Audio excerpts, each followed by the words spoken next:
سوال ہے کہ بغیر دعوت کے کھانے میں شریک ہونا کیسا ہے؟ بھائی بالکل غلط ہے، کسی کے لیے یہ جائز نہیں، روا نہیں، اس کے لیے درست نہیں کہ اسے دعوت ہی نہ دی جائے اور وہ وہاں جا کے کھانا تناول کرے، ایسی یہ چیز بالکل معیوب ہے۔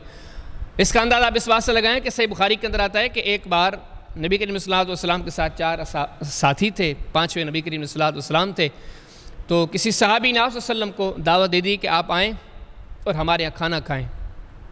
تو نبی کریم صلی اللہ علیہ وسلم ان 4 ساتھیوں کے ساتھ اٹھے اور گئے اس صحابی کے ساتھ۔ تو حدیث میں آتا ہے کہ راستے میں کوئی ایک چھٹا ساتھی انہیں مل گیا، پہلے 5 تھے، اب چھٹا مل گیا، اب 6 ہو گئے۔ لیکن آگے حدیث میں آتا ہے کہ نبی کریم صلی اللہ علیہ وسلم جب اس میزبان کے پاس گئے، آپ نے فرمایا کہ آپ نے دعوت دی تھی 5 بندوں کی، لیکن ایک بندہ زیادہ ہو گیا، چھٹا، اگر آپ اجازت دو تو ہم اسے ساتھ لائیں، ساتھ کھانا کھلائیں، اگر آپ اجازت نہ دیں تو ہم اسے واپس کر دیں۔ تو اس بندے نے اجازت دے دی۔ تو اب دیکھیں کہ نبی کریم صلی اللہ علیہ وسلم کو دعوت دی گئی ہے، آپ کے ساتھیوں کو بھی دعوت دی گئی ہے، لیکن ان میں سے ایک ساتھی کو دعوت نہیں ہے۔ اب نبی کریم صلی اللہ علیہ وسلم اس کو بلا دعوت وہاں پہ شریک کرنا مناسب نہیں سمجھتے، بلکہ اس سے اجازت لی ہے، پھر اس کھانے کی دعوت میں شرکت کی ہے۔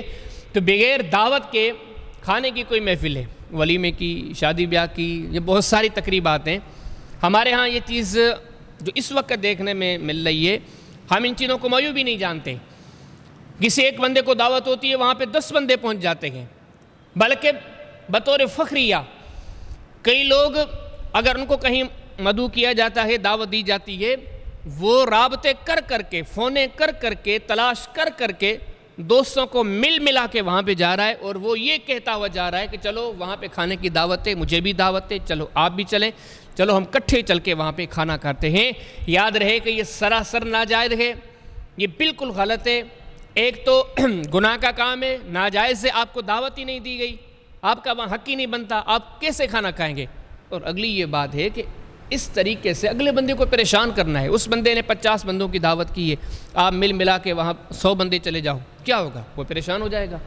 کھانا وہاں پہ 50 بندوں کا ہے، 100 بندے وہاں پہنچ جائیں گے، نتیجہ کیا نکلے گا؟ کھانا کم پڑ جائے گا۔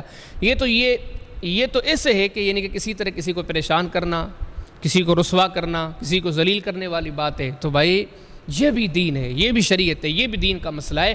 کوشش کریں، آپ کو اکیلے کو دعوت ہے تو اکیلے چلے جائیں، آپ اپنے ساتھ زیادہ ساتھی ملا کے ساتھیوں کے ساتھ ایثار اور قربانی والا جذبہ اختیار نہ کریں۔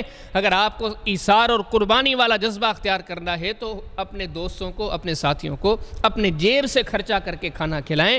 کسی اور کی دعوت میں بلا دعوت اپنے ساتھیوں کو لے جا کر وہاں پہ کھانا کھلانا یہ شریعت کی روح سے بالکل غلط ہے، یہ گناہ کا کام، اس سے بچنا چاہیے۔